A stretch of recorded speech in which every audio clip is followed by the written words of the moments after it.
When people ask what makes a rare game or how you can recognise a rare game, I think you could do the cheap option, go, oh, it's the googly eyes. Eyes on absolutely everything. Big googly eyes. Big googly eyes on everything. But I don't think you can actually spot a rare game. That's a hard one to answer, because all the rare games are sort of different. We don't settle into a groove. We always are trying to find something new and exciting to create. And that's not just for the players, because we as developers like doing different things as well.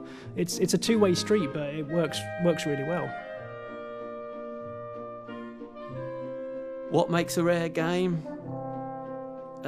Innuendo, British humour. We very rarely did a game that was completely po-faced and straight-laced. We've always tried to make it so that it's going to entertain, because that's what we're in the business to do, entertain. And there's lots of ways to do that. But, you know, we like having a laugh, and we like everybody else that plays our games to have a laugh. You've got to come in and have fun every day, right? If you come in and start wearing suits and just acting a bit dry and just worrying about the numbers or worrying about this, then you're not going to create a fun experience. Everybody has fun. I don't think that you can make fun without having fun, and I think that shows when you play the games. Ultimately, I think that the core of what makes a rare game is the amount of love and care and attention to detail that the people at Rare put into it. We're a company of perfectionists. I don't think I've ever seen anyone quite obsess about a small bush that as a big tall tree or as a main character than we do. Going that extra mile, it was something that everybody picked up off Tim and Chris. Like, they were really convinced that going the extra mile and putting things in games that players don't expect was what would make their title stand out, and I think everybody kind of took the lead from that.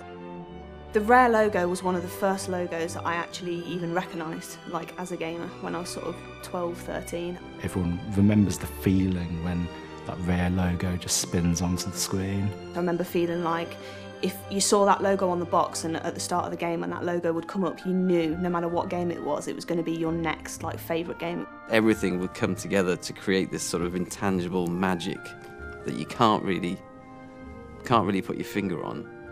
It is literally a rare quality. Nothing felt like a Rare game. It was just special. I don't know why, it just was.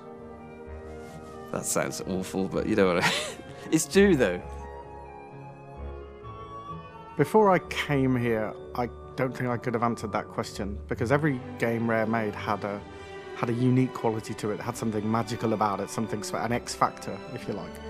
And now that I am here, and I've been here a few years, I think what makes a Rare game is the people that work at Rare and the culture of this place. We've got so many people that live, eat, sleep and breathe video games. They've all got the same view. They all want a great game, they all love it, and they all want to play it.